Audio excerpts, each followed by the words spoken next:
Hello అండి, అందరికీ నమస్తే. నా పేరు అనిల్ కేతా. జనగలం ప్రేక్షకులకు స్వాగతం. నిన్న ఒక వీడియో చేశామండి.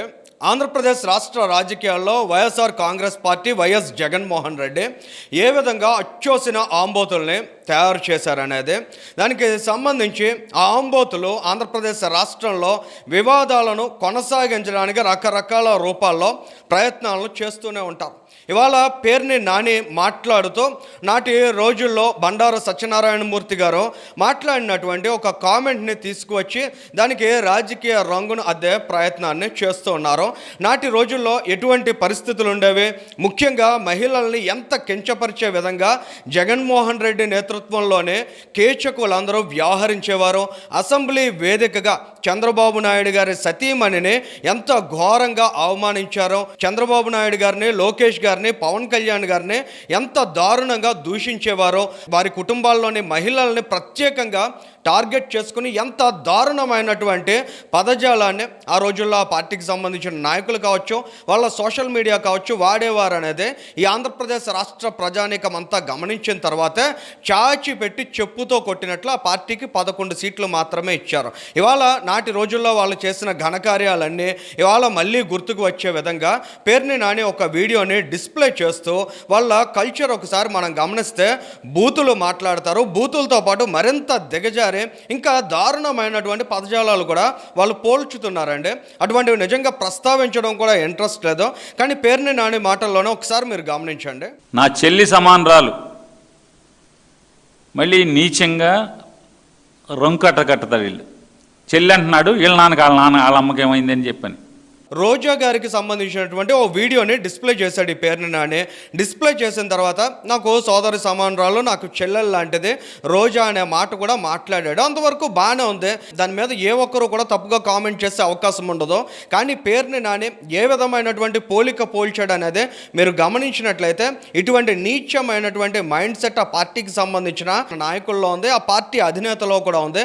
ఎందుకంటే నాటి రోజుల్లో షర్మిల గారు కట్టుకున్నటువంటి చీర రంగును కూడా ప్రస్తావిస్తూ చంద్రబాబు నాయుడు గారి దగ్గరికి వెళ్ళడాన్ని ఎంత దారుణంగా అవహేళన చేశాడో జగన్మోహన్ రెడ్డి అనేది కూడా అందరూ గమనించారు. కానీ వాళ్ళ దురదృష్టం ఏంటంటే జగన్మోహన్ రెడ్డి కావచ్చు, వైఎస్ఆర్ కాంగ్రెస్ పార్టీ కావచ్చు, ఇటువంటి దారుణమైనటువంటి కల్చర్ని ప్రోత్సహిస్తారనేది అందరికీ తెలిసినటువంటి విషయం. కానీ నిస్సిగ్గుగా ఆ పార్టీలో ఉన్నటువంటి మహిళా నాయకులు కూడా ఇటువంటి కామెంట్స్ని సమర్థించడం అనేది చాలా జుగుప్సాకరంగా అనిపిస్తోంది.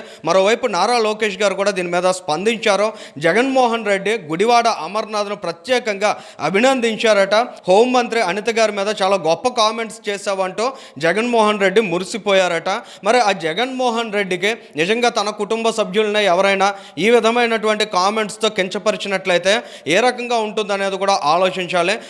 నాకు బాధ ఏంటంటే మొన్న ఒకరు చెప్పారు, జగన్మోహన్ రెడ్డి అంట గుడివాడ అమ్మర్కి ఫోన్ చేసి చాలా అద్భుతంగా చేశామని చెప్పారట. అంటే ఎక్కడ పోతున్నారండి వీళ్ళు? జగన్మోహన్ రెడ్డి గారు నేను సూటిగా ఒక విషయం ప్రశ్నిస్తున్నాను. ఇదే విధంగా మేము భారతిరెడ్డి గారి గురించి మాట్లాడినా, మీకున్న 2 కూతుర్ల గురించి మేము ఇదే విధంగా మాట్లాడితే మీరు ఇట్లనే మాకు ఫోన్ చేసి సభాష్ బాగా మాట్లాడని చెప్తారా?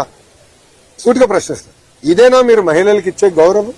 నారా లోకేష్ గారు చాలా క్లియర్ కట్గా ఉన్నారు. ఆంధ్రప్రదేశ్ రాష్ట్రంలో ఏ ఒక్క మహిళను కూడా కించపరిచే విధంగా రాజకీయ నాయకులు కావచ్చు, సోషల్ మీడియాలో కావచ్చు ప్రచారం జరగకూడదు అనేది దానికి కట్టుబడి నాడు మనం గమనించినట్లయితే తెలుగుదేశం పార్టీకి సంబంధించిన ఒక కార్యకర్త మాట్లాడినటువంటి మాటల మీద కూడా ఆయన అంతే కఠినంగా వ్యవహరించారు, రియాక్ట్ అయ్యారు.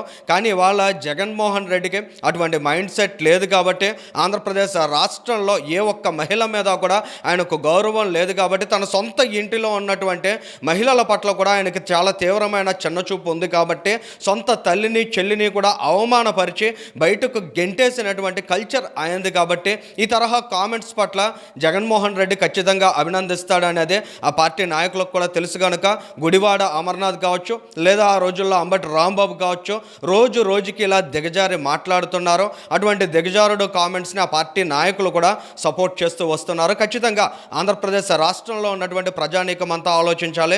ముఖ్యంగా మహిళలు రియాక్ట్ అవ్వాలి. ఇటువంటి వారి వ్యాఖ్యల్ని వాళ్ళ ఖండించకపోతే రానున్న రోజుల్లో మరింత దిగజారి మాట్లాడతారనేది మాత్రం చాలా స్పష్టంగా ప్రతి ఒక్కరూ గమనించాల్సినటువంటి అవసరం ఉంది. ఈ వీడియోకి సంబంధించి మీ అభిప్రాయాన్ని కూడా కామెంట్ చేయండి. Thank you.